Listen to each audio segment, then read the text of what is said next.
नमस्कार। आप सभी का मेरे YouTube channel PCS RO ARO Guruji में स्वागत है।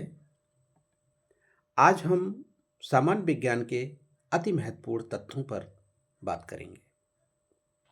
सामान्य विज्ञान के ये ऐसे तत्व हैं जो लगभग हर परीक्षा में पूछे जाते हैं, तो इनके लिए रट लेना बहुत जरूरी है, क्योंकि ये जो वन लाइनर फॉर्म में बनाया गया है, इन्हीं से प्रश्न बनते हैं। तो अगर ये याद हैं तो प्रश्न चाहे वो किसी तरह से घुमा फिरा के पूछ लें, हम उत्तर दे सकते हैं। तो मैंने पहला पॉइंट बनाया है कि किसी परमाणु के नाभिक का टूटना नाभिकीय विखंडन कहलाता है। जो परमाणु बम होता है वो नाभिकीय विखंडन के सिद्धांत पर कार्य करता है। दूसरा पॉइंट है किसी परमाणु के नाभिक का जुड़ना नाभिकीय संलयन कहलाता है। जो सूर्य से हमारे लिए ऊर्जा प्राप्त होती है वो नाभिकीय संलयन के सिद्धांत पर मिलती है, और जो हाइड्रोजन बम होता है वो भी नाभिकीय संलयन के सिद्धांत पर कार्य करता है। रेडियम का आविष्कार मैडम क्यूरी ने किया था। भारी जल में ड्यूटेरियम होता है। सूर्य का प्रकाश धरती तक पहुंचने में 500 सेकंड लेता है। ओजोन मनुष्य की पराबैंगनी किरणों से रक्षा करती है या करता है। जो ओजोन परत होती है ये सूर्य से आने वाली पराबैंगनी किरणों से हमें बचाती है। अगर ये ओजोन परत ना हो तो पराबैंगनी किरणें मनुष्य में त्वचा कैंसर और भिन्न भिन्न प्रकार की बीमारियों को जन्म देगी। तो ओजोन परत का सुरक्षित रहना बहुत ज़रूरी है। और कुछ गैसें हैं जैसे सीएफसी है जो कि एसी और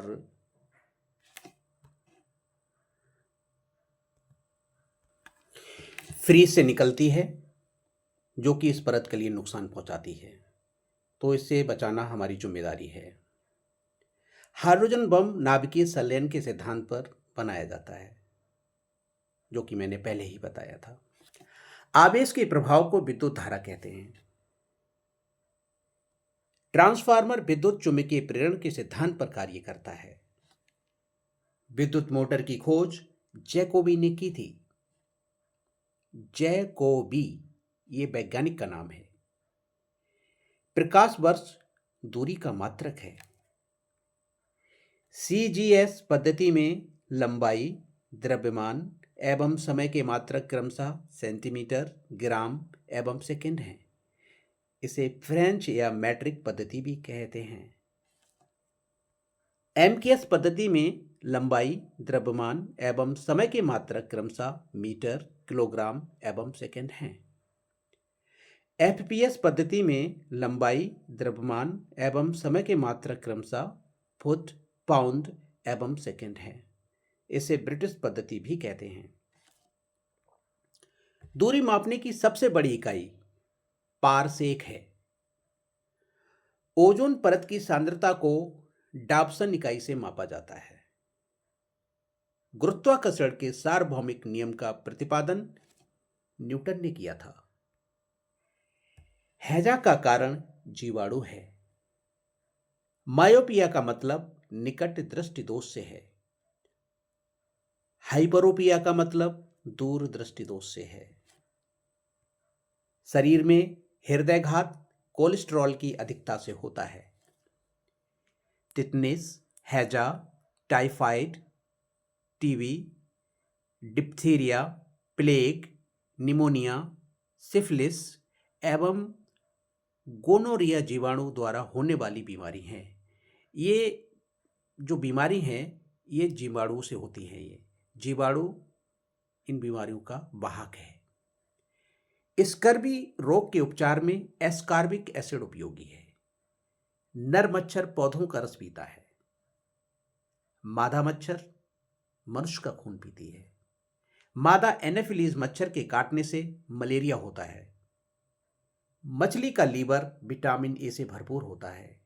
इसीलिए जिन लोगों के लिए विटामिन ए की कमी होती है उनके लिए मछली खाने की सलाह दी जाती है। मनुष्य के शरीर की सबसे छोटी ग्रंथि पीयूष या पिट्यूटरी ग्रंथि होती है। मनुष्य के शरीर की सबसे बड़ी ग्रंथि यकृत या लीवर होती है। भ्रूण को भोजन गर्भनाल द्वारा प्राप्त होता है। मनुष्य के शरीर की सबसे बड़ी हड्डी फीमर हड्डी होती है, जो जांघ में पाई जाती है। मनुष्य के मस्तिष्क का सबसे बड़ा भाग प्रमस्तिष्क कहलाता है। प्रमस्तिष्क कहलाता है। रक्त कणिकाएं स्प्लीन में संग्रहित होती हैं। दालों से प्रोटीन प्राप्त होती है। पेसमेकर का संबंध हृदय से होता है। विटामिन ए का रासायनिक नाम रेटिनॉल है। विटामिन ई का रासायनिक नाम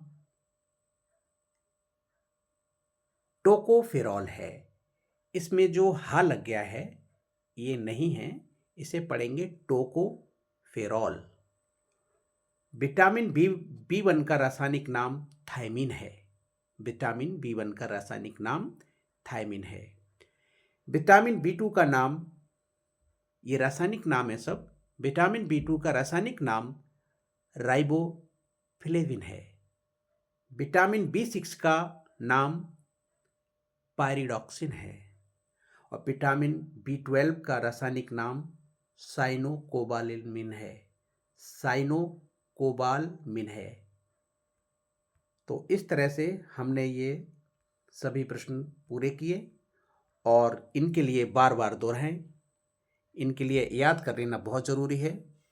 इसी के साथ मैं अपनी बात को समाप्त करता हूँ और साथ ही साथ रिक्वेस्ट करता हूँ कि मेरे चैनल को सब्सक्राइब करें, लाइक, शेयर और कमेंट ज़रूर करें। आपका बहुत बहुत धन्यवाद।